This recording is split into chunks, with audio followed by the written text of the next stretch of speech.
One thing about Bobby Ramsay, he can coach. Two of his players have been voted the most talented in the entire state. Carson Beck was named Mr. Football back in 2018, the same year they won their state title, and boy, was that a fun game. And two, Derrick Henry, winner of the 2012 award, he's gone on to be one of the best running backs in the National Football League. And we get an up-close and personal look at the Yulee Bulldozer twice a year when the Titans play those Jacksonville Jaguars. Now he's embracing a new challenge. He was named the head coach of the Impact Christian Academy Lions as they transition from 8-man to 11-man football. So many challenges come with building a successful program, but add that transition to tougher competition to the mix, you've got a lot of work ahead of you. It's a challenge welcomed by one of the area's top coaches. Glad to be back. Really excited. Really thankful for the opportunity. Just really excited to be back out here, coaching football and being around these guys and these coaches. What did you learn from your time, away from the high school football scene about yourself and just about sort of your passion and to want to get a hold of these kids? I think a lot of time to reflect. What are some things that if you're given the opportunity again, you would do differently, you would do better. Come in with kind of a new outlook on things. Very appreciative of having this opportunity and looking to take advantage of it and not waste a minute. Now here at Impact, you're taking charge of a team that's going from 8-man football and transitioning to 11-man football, right, which creates a little bit of a much bigger challenge, I would say, right?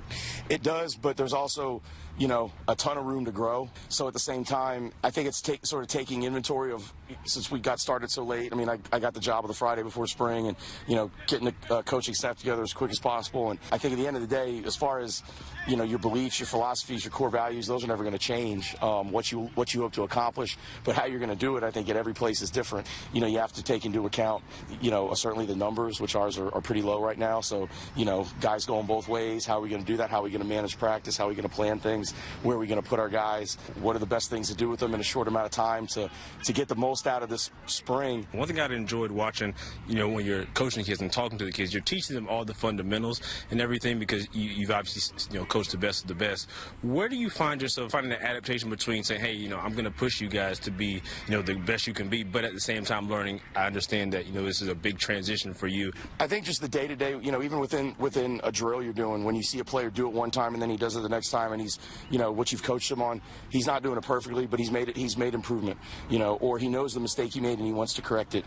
And you see that his performance is important to him and that he wants to do well, and that sort of confidence starts to build. I think when you see those things on a day-to-day basis, it feels really good. Filling the roster and getting the schedule and filling out your coaching staff and all these things, but which of those do you find to be the biggest challenge? Is it sort of a numbers game of getting more kids out here? Yeah, I think that's the biggest challenge, is growing the program. And, I think just everybody knowing that, hey, we have 11-man football here. It's a growing school. It's a school that's got tremendous support. And growing the numbers, I think that's probably the biggest challenge right now. At the end of this season, what would need to happen, or what would you like to happen in order to say that this was a successful, first season? Is it just, fielding the team and getting on the field, or is there like a number? Or what do you hope to see to say this was a successful season?